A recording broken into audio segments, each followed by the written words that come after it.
Assalamualaikum warahmatullahi wabarakatuh. Innal hamdalillahi nahmaduhu wa nasta'inuhu wa nastaghfiruh wa na'udzu billahi min syururi anfusina wa min sayyiati a'malina. May yahdihillahu fala mudilla lahu wa may yudlil fala hadiyalah. Asyhadu an la ilaha illallah wahdahu la syarikalah wa asyhadu anna Muhammadan abduhu wa rasuluhu alladzi la nabiyya ba'da. Qala Allah ta'ala fi kitabihil karim, ya ayyuhalladzina amanu taqullaha haqqa tuqatih wa la tamutunna illa wa antum muslimun. Ya ayyuhan nasu taqu rabbakumul ladzi khalaqakum min nafsin wahidah wa khalaqa minha zawjaha wa batha minhuma rijalan katsiran wa nisaa wa taqullaha alladzi tasaaluna bihi wal arham innallaha kana 'alaikum raqiba.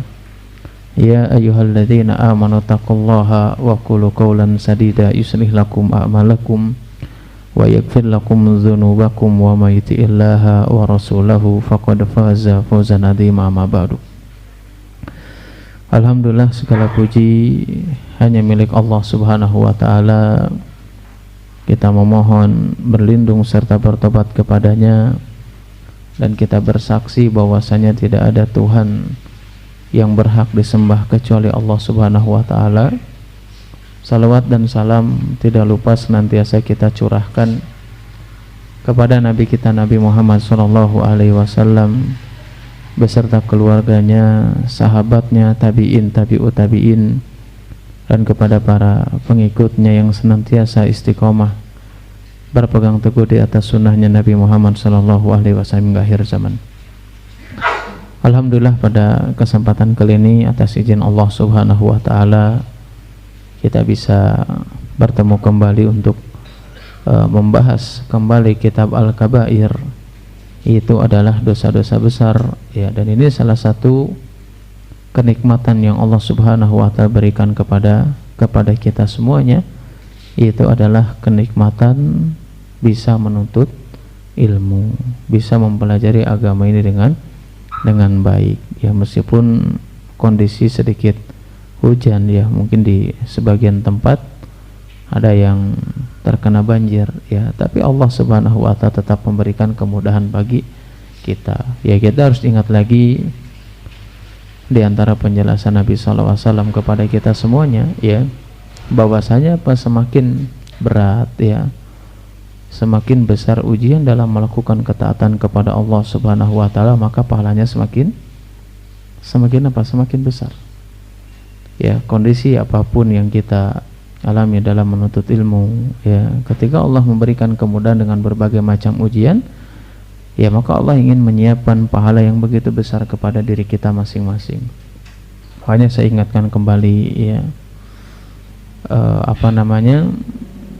tentang orang-orang terdahulu, ya, kan tidak pernah meninggalkan menuntut ilmu, menyampaikan ilmu, ya, meskipun mereka dalam keadaan sakit, tapi sakit yang ringan, ya.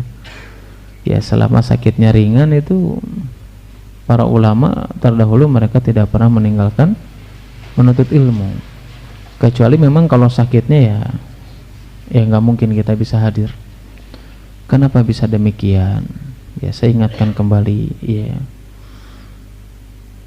ada perkataan Al-Imam Ibnul Qayyim rahimahullahu ta'ala, ya, dalam kitab Ma'alim, ya, fi Thariq Talabatul Ilm, ya, beliau menjelaskan kepada kita kurang lebihnya kenapa, apa sih yang menjadi motivasi para ulama terdahulu gitu dalam kondisi yang begitu berat, bahkan harus berjalan 1 bulan cuman untuk mendapatkan 1 hadis gitu.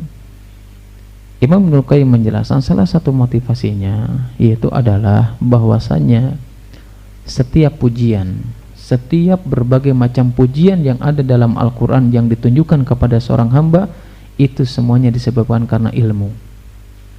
Mau pujian apapun dalam Al-Quran, kan banyak pujian, ya, pujian-pujian yang indah, yang baik yang Allah tujukan dalam Al-Quran, itu semuanya pujian itu ditujukan kepada seseorang hamba disebabkan karena ilmu. Begitu juga sebaliknya, setiap celaan dalam Al-Quran yang ditujukan kepada seorang hamba itu disebabkan karena kejahilan alias kebodohan. Nah, itu yang menjadikan orang-orang terdahulu, ya, baik para sahabat Nabi SAW, ya, atau para salafus saleh terdahulu, kenapa mereka begitu semangat dalam menuntut ilmu meskipun ya mereka itu dalam keadaan sakit, ya, yang sakit ringan tadi, ya, tidak menghalangi mereka untuk senantiasa ya hadir di majelis ilmu. Ya, beda dengan kita, karena kita belum sampai derajat itu.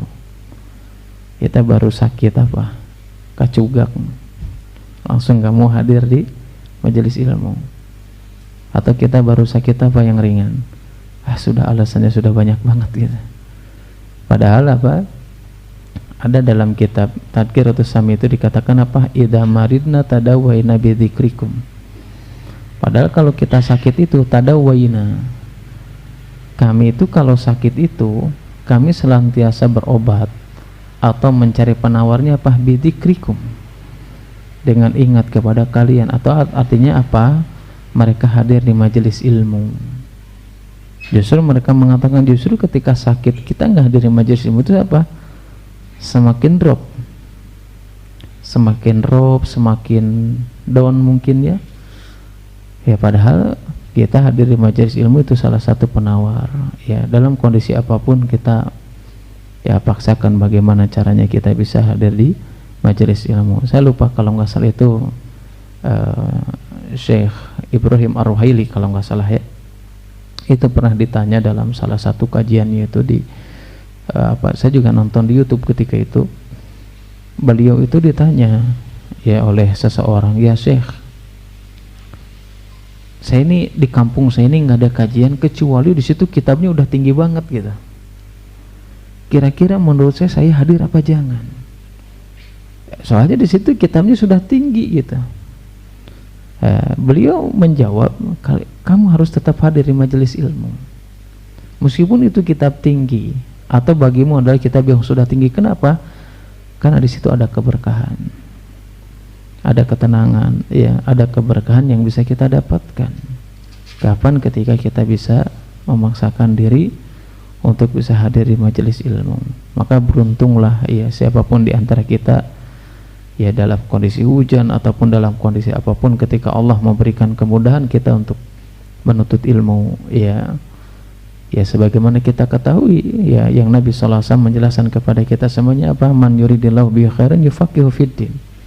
Berarti Allah memang menginginkan kebaikan kepada diri kita masing-masing, ya, dengan difahamkan ilmu agama ini. Apalagi yang kita bahas yaitu adalah kitab yang sangat bagus, ya, itu kitab Al-Kabair yang berbicara tentang dosa-dosa besar. Intinya tetap semangat ya, selama kita ada kesempatan, kemudahan, ya, sakit sedikit-sedikit mepaksain aja lah sedikit ya, jangan menjadikan alasan untuk kita tidak hadir di majelis ilmu, ya, karena ya makanya tadi dijelaskan orang-orang terdahulu ya kisah yang sangat terkenal kan kisahnya Jabir ya, Jabir bin Abdullah ketika ke negeri Syam.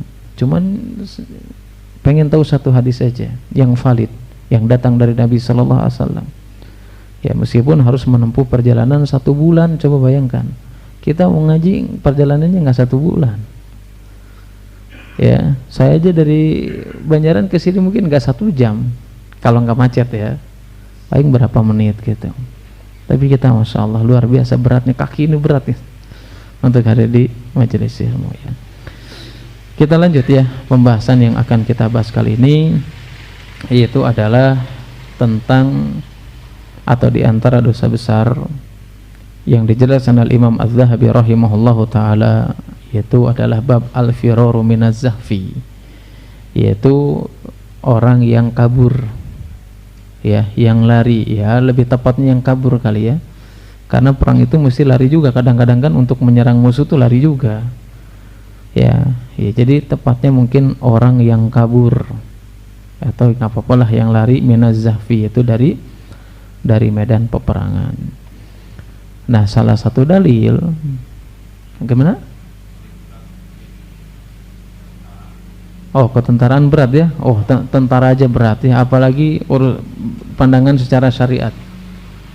Ya, kalau secara dunia aja berat gitu ya, apalagi secara syariat, ini termasuk dosa besar. Ya, makanya Imam Dzahabi rahimahullah taala mengkelompokkan atau memasukkan lari dari medan pertempuran itu dalam kitabnya. Kita bahas ini, kitab Al-Kabair. Berarti itu menunjukkan dosa besar. Dari mana kita tahu apa yang mendasari dalil yang menjelaskan bahwasanya lari dari medan pertempuran itu adalah dosa besar?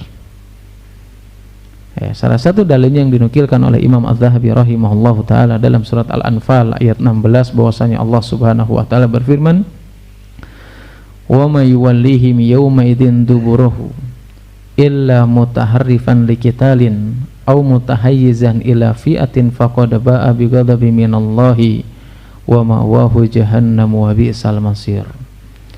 Allah berfirman, "Wa man yuwallihim yawma idzin duburahu," dan barang siapa yang pada waktu itu, ya, artinya apa? Maksudnya adalah waktu itu waktu peperangan, kabur, lari.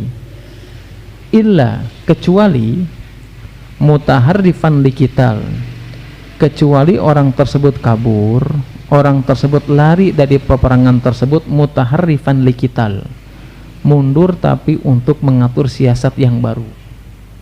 Ya kan, ada orang perang mundur itu bukan untuk kabur, ya, tetapi untuk mengatur pasukannya, siasatnya apalagi yang harus dilakukan oleh kaum muslimin.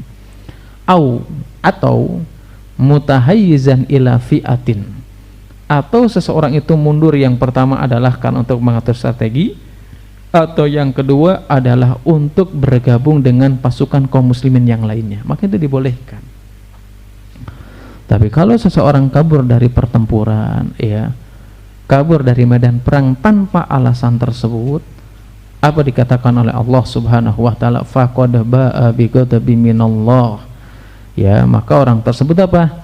Telah membawa atau mengundang kemurkaan dari Allah Subhanahu wa taala. Wa ma'wahu jahannam, dan tempat kembalinya adalah jahannam. Wa bi'sal masir, dan seburuk-buruk tempat kembali.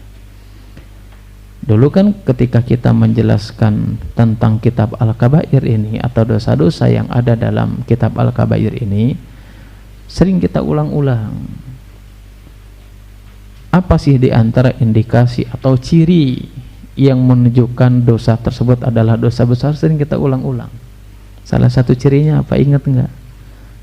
Ada ancaman, ya, ancaman yang begitu keras, ya, kemudian balasannya sudah dijelaskan, itu adalah tentang, ya, diantaranya murka atau dengan nerakanya Allah Subhanahu wa taala. Dan di sini diterangkan kan, orang yang lari tanpa alasan tersebut apa? Faqad ba'a bi ghadabin minallah, maka berarti dia telah mengundang murkanya Allah Subhanahu wa taala. Ini salah satu bukti, ya, salah satu dalil bahwasanya orang yang lari dari pertempuran adalah dosa besar. Apalagi di sini ditegaskan lagi, ya, Allah Subhanahu wa taala mengatakan apa? Wa ma'wahu jahannam, maka tempat kembalinya adalah diancam dengan jahannamnya Allah Subhanahu wa taala. Wa bi'sal masir, dan tempat seburuk-buruknya tempat bagi orang yang melarikan diri dari pertempuran atau peperangan. Kenapa dalam Islam, ya, kalau tadi dijelaskan dalam militer saja hukumannya sangat berat, itu bisa apa, PTDH kayak gitu, mungkin disiksa dulu apa enggak tuh? Enggak tahu ya kalau itu, ya.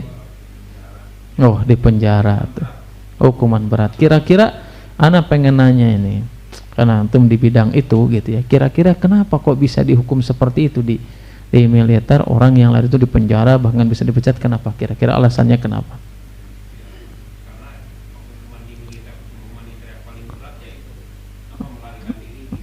Kenapa alasannya gitu? Kok bisa dihukum berat itu? Kenapa kira-kira? Ya. Berarti jangan jadi tentara gitu.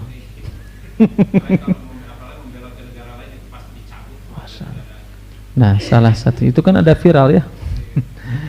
Nah, dalam Islam itu, atau kenapa ayat ini menjelaskan bahwasanya orang yang melakukan pertempuran atau lari dari pertempuran itu dosa besar, bahkan dihukum atau diancam dengan neraka jahanamnya Allah Subhanahu wa taala, karena itu perbuatan yang memiliki berdampak buruk. Salah satu berdampak buruknya apa? Yang pertama, ya, kalau seandainya seseorang itu mundur dari peperangan sebelum melakukan peperangan, itu jauh lebih ringan. Misalkan pertempuran belum jadi, dia langsung mundur, kayaknya saya nggak siap, itu jauh lebih ringan. Tapi ketika pertempuran ini terjadi dan dia di tengah-tengah melarikan diri, maka ini yang akan menyebabkan kelemahan kaum muslimin. Lemahnya di mana? Strateginya akan kacau. Ya, sudah disetting dengan strategi kekuatan yang kuat, yang mungkin bisa dikatakan kekuatan mumpuni. Ketika ada orang yang melarikan diri, maka strategi itu akan kacau, dan ini yang akan melemahkan kaum muslimin. Ya, kenapa? Ketika peperangan jelas membutuhkan pasukan banyak. Ketika mereka melarikan diri, ini yang akan menjadikan melemahkan strategi jadi kacau. Ya, udah gitu apa? Biasanya kalau satu orang sudah lari, pasti yang lain juga ikut-ikutan, ini akan menjadi lemah. Ya, berbeda ketika seseorang dari awal dia tidak sanggup, dari awal dia mengeluarkan diri sebelum itu dilakukan strategi, itu lebih ringan, meskipun itu juga nggak boleh. Ya, kalau itu adalah kebutuhan kaum muslimin. Tapi kalau sudah terjadi, coba bayangkan. Ya, ini akan melemahkan kekuatan kaum muslimin yang lainnya. Ya, bahkan menyebabkan kaum muslimin yang larinya juga akan lari juga. Kapan? Ketika melihat temannya kabur dari pertempuran itu. Dan ini yang menjadikan melemahkan kekuatan kaum muslimin. Ini berbahaya. Makanya diancam dengan apa? Dengan nerakanya Allah Subhanahu wa taala. Diancam dengan murkanya Allah Subhanahu wa taala. Ya, makanya ditegaskan lagi, ya. Itu diantara penjelasan para ulama, ya, kenapa dilarang atau haram hukumnya diancam dengan neraka. Kenapa? Bisa melemahkan pasukan, ya, bisa merusak strategi, ya. Bahkan kalau ada orang yang kabur, itu diantara sebab orang lain pun akan terinspirasi melakukan hal yang sama untuk sama-sama kabur. Makanya wajar hukumannya berat, baik secara dunia, kalau di dunia militer mungkin, atau secara syariat. Nah, yang paling parah itu, kenapa hal tersebut dilarang, haram hukumnya? Ya, ketika seseorang kabur dari pertempuran, itu yang akan menjadikan orang kafir semakin semangat untuk memerangi kaum muslimin. Ya, mereka akan semakin kuat. Mereka akan merasa lebih kuat lagi. Kapan? Ketika melihat orang muslimin pada kabur, atau mereka lari tanpa alasan. Ya, makanya tadi ayat menjelaskan apa? Kecuali apa? Kecuali seseorang mundur atau mundur dari peperangan tersebut, kecuali apa? Tadi kita jelaskan, illa mutaharrifan liqital, kecuali mundurnya untuk mengatur strategi, bukan untuk kabur, ya, tetapi untuk mengatur strategi. Au mutahayyizan ila fi'atin, atau alasan yang kedua, mundur itu karena ingin bergabung dengan pasukan kaum muslimin yang lainnya, maka itu dibolehkan. Yaitu diantara sebab alasan kenapa lari dari medan pertempuran itu adalah sesuatu hal yang diharamkan, bahkan termasuk dosa berat. Ternyata pada dampaknya banyak, ya, dampak keburukannya banyak yang akan dialami oleh kaum muslimin. Hal yang lainnya lagi yang ditegaskan kepada kita semuanya, Nabi Shallallahu Alaihi Wasallam yang menjelaskan kepada kita, ya, yang sudah kita jelaskan di awal, di mukadimah kita membahas tentang kitab Al-Kabair, ya, itu adalah hadis Nabi Shallallahu Alaihi Wasallam yang diriwayatkan Bukhari dan Muslim, bahwasanya Nabi Shallallahu Alaihi Wasallam bersabda, ijtanibu sab'al mubiqat, bahwasanya jauhilah oleh kalian 7 dosa besar yang membinasakan. Apa 7 dosa besar yang membinasakan itu? Dulu kita jelaskan, di antaranya dosa besar membinasakan lagi. Apa itu?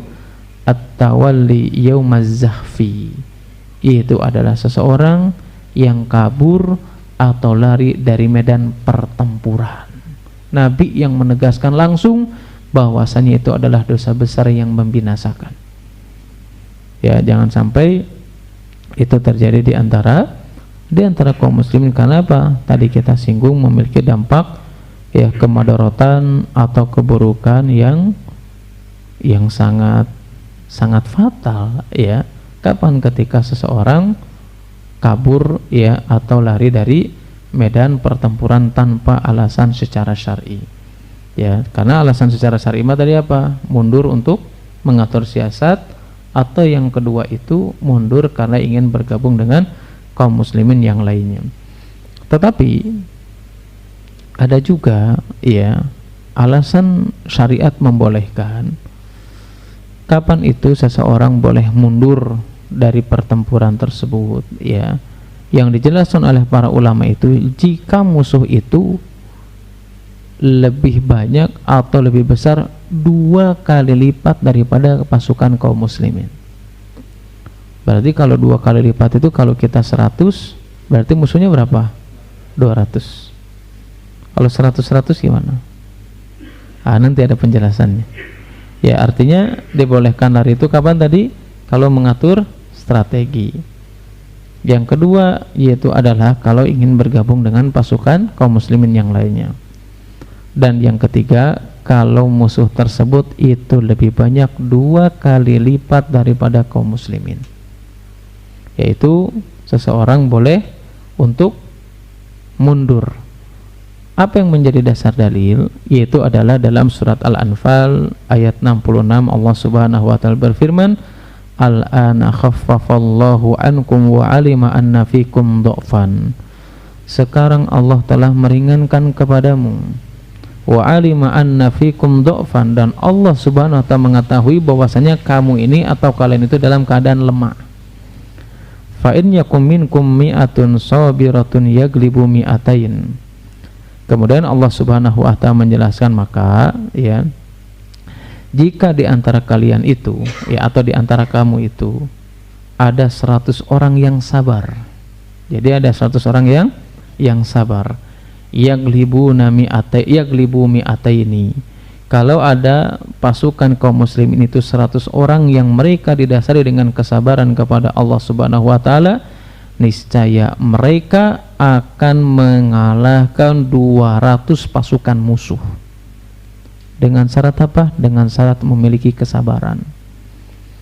Makanya penawar atau sebaik-baik penawar untuk mengobati berbagai permasalahan, untuk mengobati berbagai rasa sakit, sebaik-baik penawar adalah salat dan sabar. Makanya Allah subhanahu wa ta'ala berfirman apa? Wasta'inu bis-sabri was-salat. Maka kalian meminta pertolongan kepada Allah subhanahu wa ta'ala. Dengan apa? Dengan sabar dan salat. Karena itu diantara sebab yang menjadikan seseorang akan kokoh di atas kebenaran, akan bersabar di atas berbagai macam ujian yang Allah subhanahu wa ta'ala berikan. Salah satunya apa? Ketika seseorang diuji dalam peperangan. Diujinya apa? Ya mungkin pasukannya lebih banyak ya, atau lebih kuat, dan itu salah satunya adalah kuncinya ketika seseorang memiliki kesabaran ya terhadap berbagai macam ujian yang Allah subhanahu wa ta'ala berikan kepada kita semuanya. Bahkan solusinya apa? Salat dan sabar. Nabi sallallahu alaihi wasallam ya ketika beliau sallallahu alaihi wasallam ini menerima banyak ujian dalam dakwahnya ya, menerima berbagai macam cobaan dalam dakwahnya, kan ujiannya berat banget. Apalagi Nabi itu setiap hari bertemu dengan orang yang berbeda-beda. Ada orang yang pro dengan dakwahnya, ada orang yang benci, bahkan menghina, bahkan menjatuhkan kehormatan Nabi SAW. Di antara solusi yang dilakukan Nabi SAW bukan hanya sabar saja, tapi Nabi SAW senantiasa mengerjakan sholat, dan salah satunya adalah tidak meninggalkan sholat malam, kecuali ada alasan tertentu ya. Yang Nabi SAW diantaranya adalah biasanya ketika safar Nabi SAW terkadang tidak mengerjakan sholat malam. Ya, makanya sholat malam itu untuk menguji kesabaran, ya, agar juga kita mendapatkan pertolongan dari Allah Subhanahu wa taala untuk melewati berbagai ujian dan cobaan, bukan musuh doang. Ya, apapun permasalahan kita, salah satu kunci pertolongannya adalah ketika kita tidak meninggalkan sholat malam. Ya, makanya kan dulu sholat malam itu awal disyariatkannya itu wajib, bukan sunnah, wajib awalnya itu. Meskipun itu hanya berlaku 1 tahun, sebagaimana riwayat yang datang daripada Aisyah radhiyallahu taala anha. Ya, setelah 1 tahun baru menjadi nggak wajib, ya, menjadi sunnah. Ya, salah satunya yang mendasarinya itu di antara penjelasan para ulama ketika diwajibkan itu, yaitu adalah dalam surat Al-Muzammil. Makanya para ulama ahli tafsir itu ketika berbicara surat Al-Muzammil itu, beliau atau para ulama itu menjelaskan surat tersebut sering disebut apa? Zadud Da'iyah. Zadud Da'iyah itu adalah perbekalan para dai. Ya, kita sebagai dai, ya, atau yang menjelaskan kebenaran, menjelaskan hak itu perlu bekal, perlu senjata. Ya, senjatanya apa? Ya, pertolongan dari Allah Subhanahu wa taala, senjatanya kesabaran dan yang lainnya. Makanya apa? Salah satunya adalah salat malam. Itu bukan hanya sekedar ingin mendapatkan pertolongan saja. Di situ juga sama, belajar kita untuk sabar. Sabar meninggalkan kenikmatan yang selama ini kita rasakan. Kelezatan nikmatnya tidur malam. Apalagi dalam keadaan cari rizki gitu ya, aduh gitu ya. Enaknya pakai selimut gitu ya, guguling gitu ya, apalagi bantal nate tiis gini kan ya. Nah, itu kan ujian. Apa gitu bukan kesabaran? Jelas kesabaran, ngelatih kesabaran, ya, dan sekaligus meminta pertolongan kepada Allah Subhanahu wa taala. Makanya apa? Di sini dikatakan kalau seandainya dia mampu bersabar, maka Allah Subhanahu wa taala itu, ya, pasukan yang tadinya 100 tapi didasari dengan kesabaran kepada Allah Subhanahu wa taala, itu mampu mengalahkan pasukan yang 200. Kuncinya apa? Sabar ternyata. Ya, kita mau secanggih apapun, sehebat apapun senjata yang kita miliki, ari teu sabar mah nya anggar we. Gitu ya. Senjatanya komplit, wah, dari ujung dari ujung rambut sampai ujung kaki, pokoknya mau senjata semua komplit. Kalau kita tidak memiliki kesabaran, apakah ini mungkin terjadi? Enggak mungkin. Ya, semuanya adalah kesabaran. Coba bayangkan dulu, ya, ketika Allah Subhanahu wa taala menguji kaum muslimin ketika perang Uhud, itu sama berkaitan dengan kesabaran juga. Ya, Nabi Shallallahu alaihi wasallam sudah memperingatkan kepada pasukan yang ditugaskan untuk apa? Untuk memanah. Sabar aja sudah di situ. Mau kalian melihat kaum muslimin sudah menang, ya, ataupun apapun kondisinya, kalian harus tetap di situ. Artinya sabar sudah. Taat kepada Nabi Shallallahu alaihi wasallam. Tapi ketika kesabaran itu enggak ada, sehingga melanggar dari apa yang diperintahkan Nabi Shallallahu alaihi wasallam, sehingga apa? Allah mengujinya. Kita tidak pernah mengatakan kalah, tapi Allah memberikan ujian. Ya, kapan? Ketika peristiwa tersebut, ketika perang Uhud itu. Gak ada sabar. Coba kalau sabar sedikit aja, taat kepada Allah SWT dan Rasulnya, maka Allah akan memberikan pertolongannya. Ya, kapan? Ketika kita betul-betul bersabar. Kan sabar itu, pertolongan itu banyak yang Allah berikan kepada kita disebabkan karena kesabaran seseorang. Ya, makanya wajar Allah Subhanahu wa taala itu, ya, menjelaskan kepada kita kalau balasan kesabaran itu kan tidak terhingga, ya, nggak ada batasnya. Buktinya kenapa? Saking sabar itu nggak ada batasnya, pahalanya juga nggak ada batasnya juga. Ya, kalau ada orang yang mengatakan sabar ada batasnya, berarti dia tidak sabar. Ya, kalau ngomong wah ada sabar gak aya batas, nah berarti tersabar. Ya, itu nggak sabar namanya. Karena sabar itu nggak ada batasnya. Dan itu Allah Subhanahu wa taala jelaskan dalam surat Az-Zumar ayat 10. Ya, Balasan apa? Balasan orang-orang yang bersabar. Bighairi hisab, tanpa ada batasannya, saking besarnya karena tidak ada batasannya. Ya, kalau ada orang yang mengatakan, wah sabar itu batasna di kieu-kieu tinggu, berarti tidak sabar. Ya, atau ada orang yang mengatakan lamun teu sabar mah ku saya geus dikumaha we jelema eta, berarti dia enggak sabar. Ya, meskipun dia enggak ngapa-ngapain, cuman ngomong doang, berarti dia enggak sabar. Kan ada orang gitu ya.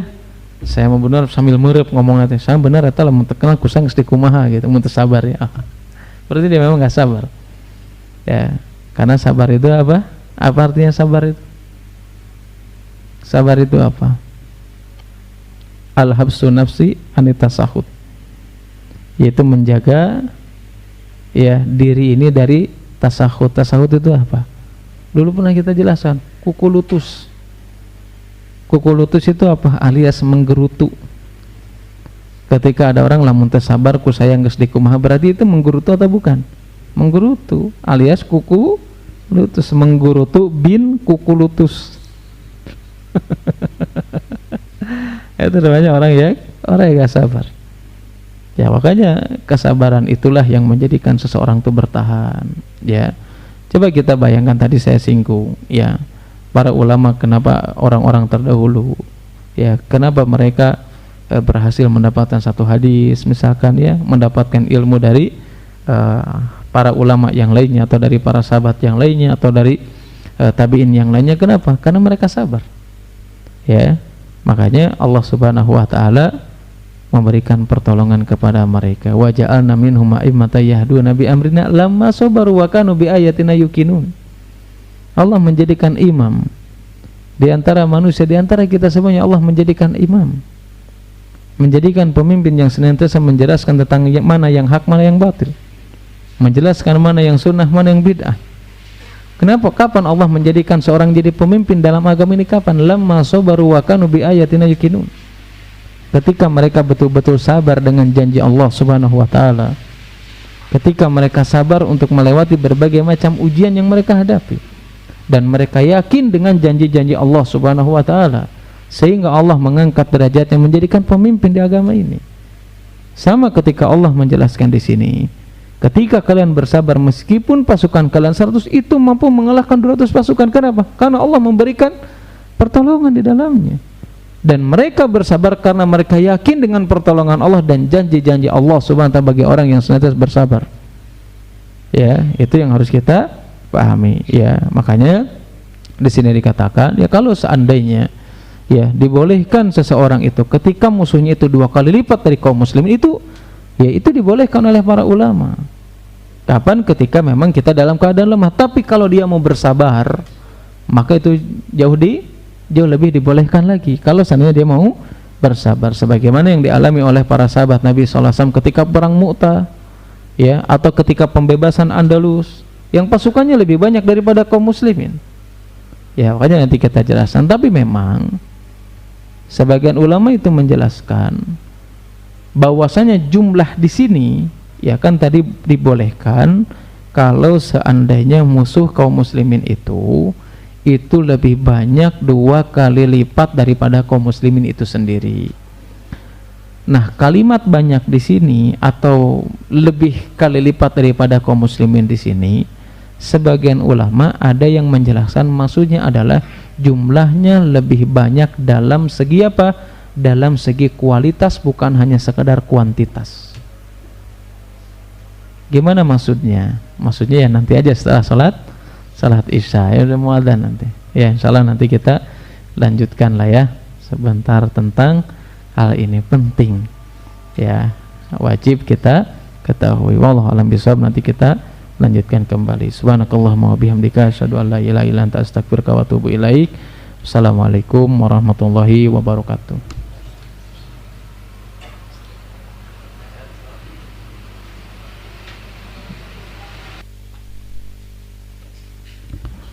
Assalamualaikum warahmatullahi wabarakatuh.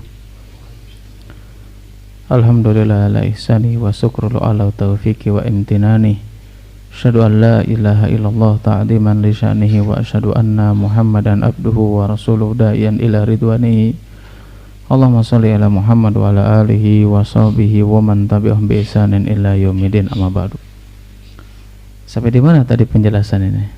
Ada ingat enggak? Sampai dari kabur dari peperangan. Memang pembahasannya itu. Penyampaiannya sampai di mana tadi? Bahwasanya di antara yang dijelaskan oleh para ulama ya, yang menjadikan dalil kan tadi penjelasan tentang tidak bolehnya seseorang itu lari dari medan pertempuran atau medan perang kecuali ada beberapa alasan ya, salah satunya adalah untuk apa tadi, mengatur strategi atau menyusun kekuatan ya, yang kedua atau bergabung dengan pasukan komplit, yang ketiga tadi sudah kita jelaskan boleh kapan nih, harus garis bawahi, ketika musuh itu lebih banyak lebih dari 2 kali lipat, lebih dari 2 kali lipat. Artinya para ulama menjelaskan kalau seandainya musuh tersebut ya hanya lebih banyak 2 kali lipat, maka para ulama menjelaskan kita tidak boleh mundur. Kalimatnya apa? Kalau lebih daripada 2 kali lipat, misalkan ya kaum muslimin yaitu 100, musuhnya 200, maka para ulama menjelaskan itu tidak boleh kan, kecuali kalau lebih daripada 2 kali lipat, 200 lebih 5 misalkan, 210 misalkan ya. Makanya karena kalimatnya para ulama menjelaskan boleh ketika musuh itu lebih banyak dari 2 kali lipat, maka para ulama juga menjelaskan kalau seandainya berperang melawan orang kafir, orang kafirnya hanya 2 orang, maka tidak boleh mundur. Berarti kalau boleh mundurnya kapan? Kalau 3, kan lebih daripada 2 kali lipat. Ini kalau dilihat dari jumlah. Dah, sebagian para ulama itu memandang bahwasanya dibolehkan mundur itu tidak bergantung dengan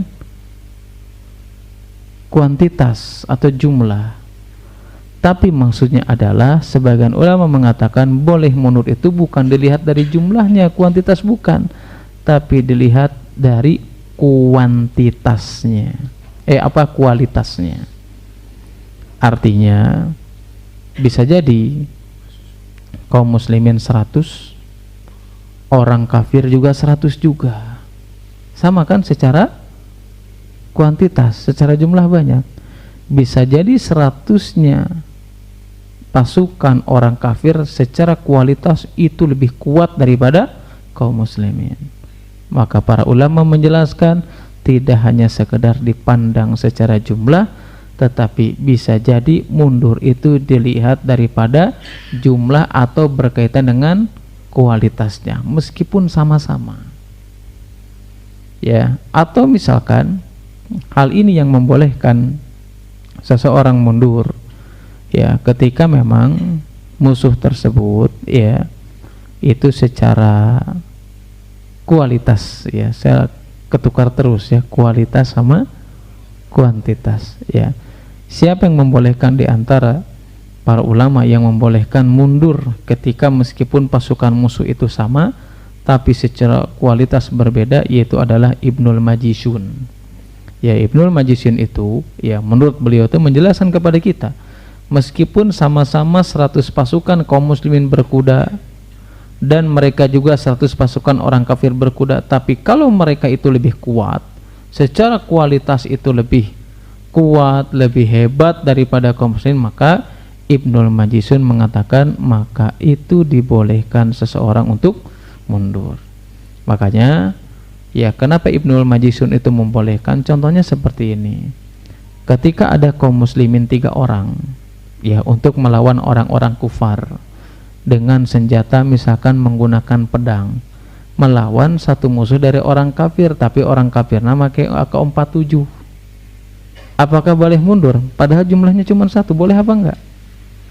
Kata Ibnul Majishun boleh. Kenapa? Karena di situ bukan hanya sekedar jumlahnya, bukan hanya sekedar kuantitas, tapi kualitasnya, meskipun hiji dan pakai bedil kan begitu. Paham? Bisa dipahami? Jelas ya? Mudah-mudahan bisa jelas apa kurang jelas nih? Jelas ya? Nah, makanya saya dulu sering mengingatkan, ditanyanya harus jelas, bukan ditanya paham. Ya, kenapa nggak ditanya paham? Karena kalau ditanya paham, sebagian para ulama mengatakan apa? Itu pertanyaan yang mengandung kedustaan. Paham, kuma tadinya pokoknya paham padahal nggak paham, dusta nggak tuh, dusta. Makanya sebagian ulama mengatakan tanya aja jelas apa enggak, jelas. Kalau jelas urusan paham nggak paham, Allah alam bisawab. Ya, jadi intinya ya sebagian ulama itu membolehkan ya, atau yang membolehkan di antara para ulama bolehnya mundur di situ bukan hanya sekedar ditinjau daripada banyaknya jumlah, tetapi terkadang juga dilihat daripada kualitas meskipun jumlahnya sedikit. Siapa yang mengatakan Ibnul Majishun yang membolehkan, dan banyak juga ulama yang berpendapat seperti itu. Wallahu a'lam bishawab. Itu diantara penjelasan para ulama yang harus kita ketahui. Tetapi memang tadi kita jelaskan kembali, kalaupun seandainya kita bersabar, maka itu jauh lebih baik lagi. Ya, dan inilah agama Islam. Agama Islam itu adalah agama yang realistis. Meskipun kita tahu bahwasanya kekuatan yang paling utama itu adalah iman, tetapi kita juga melihat realita keadaan. Kalau seandainya ya itu menjadikan ya kaum muslimin ini mati konyol sedangkan kita menginginkan kemenangan, maka ya inilah syariat yang menjelaskan kepada kita dapat tentang realistis, melihat kondisi ya keadaan di antara orang-orang yang beriman. Meskipun sekali lagi kalaupun seandainya dia mau bersabar ya dan ingin memenangkan atau yakin akan memenangkan pertempuran tersebut, maka itu sebaiknya dia bersabar. Sebagaimana tadi kita singgung, yaitu adalah seperti peristiwa di peperangan Mu'tah, yang mana ketika itu kaum muslimin hanya 3.000 saja, kurang lebih hanya 3.000 untuk melawan orang-orang kufar yang jumlahnya 200.000. Berapa kali lipat coba 3.000 lawan 200.000? Itu bukan lebih dari 2 kali lipat lagi itu mah, bahkan lebih dari 5 kali lipat, lebih dari 10 kali lipat, bayangkan ya. Tetapi ketika itu kaum muslimin sementara bersabar ya, kemudian beberapa hari ya, karena memang dirasa sulit ya untuk mengalahkan pasukan 3.000 mengalahkan pasukan 200.000, maka mundur dengan bertahap. Dan ini diantara strategi daripada Khalid bin Walid radhiyallahu ta'ala anhu ya. Meskipun kaum muslimin ketika itu mundur ya, tetapi memang ketika mundur itu justru pasukan orang-orang kafir itu tidak berani ya untuk apa? Untuk mengajar kaum muslimin, yang ketika itu diantaranya adalah ada Khalid bin Walid radhiyallahu ta'ala anhu. Kemudian yang menunjukkan bahwasanya di antara penjelasan para ulama berdasarkan ayat-ayat yang tadi kita jelaskan, bahwasanya bersabar itu lebih baik daripada mundur ya, selama memiliki kemampuan, kekuatan ya, yakin untuk mengalahkan pertempuran tersebut. Ini sebagaimana dijelaskan Al-Imam Al-Qurtubi rahimahullahu ta'ala ketika menjelaskan Tariq Maula Musa bin Nusair ya, itu kurang lebih di tahun 93 Hijriah. Ketika kapan? Ketika ingin menaklukkan Andalus. Ketika itu pasukan kaum muslimin itu hanya 1.700 ya, hanya 1.700 untuk melawan berapa? 70.000. Coba bayangkan, 1.700 melawan 70.000 orang, yang itu dipimpin oleh Ladrik ketika itu. Tetapi apa? Karena kesabaran. Kembali lagi ke ayat tadi ya, ketika ada 100 pasukan bersabar, maka Allah akan memberikan kemenangan untuk mengalahkan 200 pasukan, dan gitu seterusnya. 1.700 pasukan ya dari kalangan kaum muslimin, mereka bersabar, mereka yakin dengan janji Allah subhanahu wa ta'ala untuk melawan 70.000 pasukan di Andalus tersebut. Dengan kesabaran tersebut Allah subhanahu wa ta'ala memberikan pertolongan untuk menaklukkan Andalus. Kapan? 1.700 melawan 70.000. Tentunya ya, ini disebabkan karena apa? Karena kesabaran dan keyakinan yang Allah subhanahu wa ta'ala berikan kepada orang-orang yang senantiasa bersabar dan mengharapkan keridhaan dari Allah Subhanahu wa taala. Nah, kadang-kadang yang menjadi silang pendapat, perbedaan di antara kaum muslimin ketika kita menjelaskan firman Allah Subhanahu wa taala, ya, di antara dalil yang dinukilkan oleh Imam Az-Zahabi rahimahullahu taala, ya, di antara dalil yang kita jelaskan adalah surat Al-Anfal ayat 16. Ayat tersebut atau surat tersebut, ya, menjadi atau ada di antara para ulama itu, ya, atau silang pendapat di antara para ulama, karena yang berbicara tentang boleh dan tidaknya mundur dalam peperangan itu surat Al-Anfal, yang itu berkaitan dengan perang Badar. Sebagian para ulama mengatakan demikian. Maka apa? Ini terjadi silang pendapat. Silang pendapat itu maksudnya apa? Di situ larangan tidak boleh mundur itu adalah konteksnya ketika perang Badar, ya. Tapi kalau seandainya itu bukan perang Badar, maka itu dibolehkan. Kenapa? Karena konteks larangan tersebut surat Al-Anfal yang berkaitan dengan perang Badar. Ini sebagian para ulama, ya, berpandangan bahwasanya tidak boleh mundur itu adalah larangan ketika perang Badar. Tetapi memang, ya, ini ada silang pendapat, ya, tetapi mayoritas ulama menjelaskan kepada kita semuanya, intinya ayat tersebut adalah mencakup umum peperangan apapun selain daripada perang Badar. Ya, tidak boleh mundur dari peperangan tersebut kecuali memang ada alasan-alasan secara syar'i, yaitu adalah tadi diantaranya apa?